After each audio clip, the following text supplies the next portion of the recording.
Track कर रहे हैं और जो ब्रेकिंग न्यूज़ आपने थोड़ी देर पहले देखी, जहां पर आरबीआई ने एक स्पेशल लिक्विडिटी विंडो खोली है 50,000 करोड़ रुपए की, ताकि क्रेडिट रिस्क फंड्स जहां पर आपको डिफॉल्ट्स और रिडेम्पशन पर रोक दिखी है उनको मदद मिल सके। कुमार साहब, स्वागत है आपका। बताइए क्या राय है आपकी इस ठोस कदम जो आरबीआई ने उठाया है फिलहाल मार्केट आवर्स में? जी, हम इसकी उम्मीद की जा रही थी, क्योंकि ये जो फ्रैंकलिन के जो 6 फंड जो वाइंड डाउन हुए हैं उसके वजह से बाजार में काफी भगदड़ मचेगा।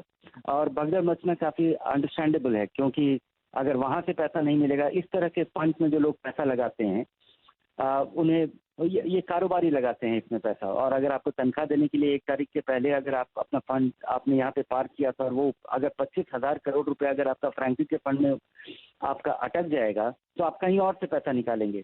और इसलिए इस भागदड़ की उम्मीद की जा रही थी और इसके वजह से और बड़ा डिसरप्शन हो सकता था। इसलिए 50,000 करोड़ का लोन अगेंस्ट फंड बैंकों के जरिए उपलब्ध कराना, ये बहुत सारे लोगों के लिक्विडिटी कंसर्न्स को एड्रेस कर पाएगा। लेकिन किस दाम पे उपलब्ध होगा, ये मैं इसका भी एनेक्सर पढ़ रहा हूँ। ये बड़ा ही एक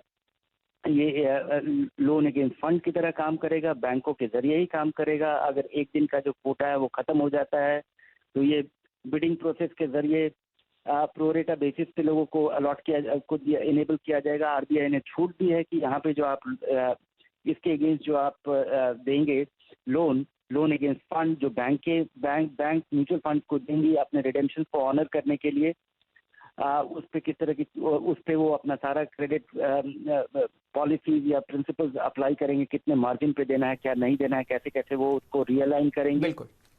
तो ये देखना होगा कि ऑपरेशनलाइज कितना तेजी से और बैंक और फंड इसका कितना तेजी से इसका फायदा उठा सकते हैं।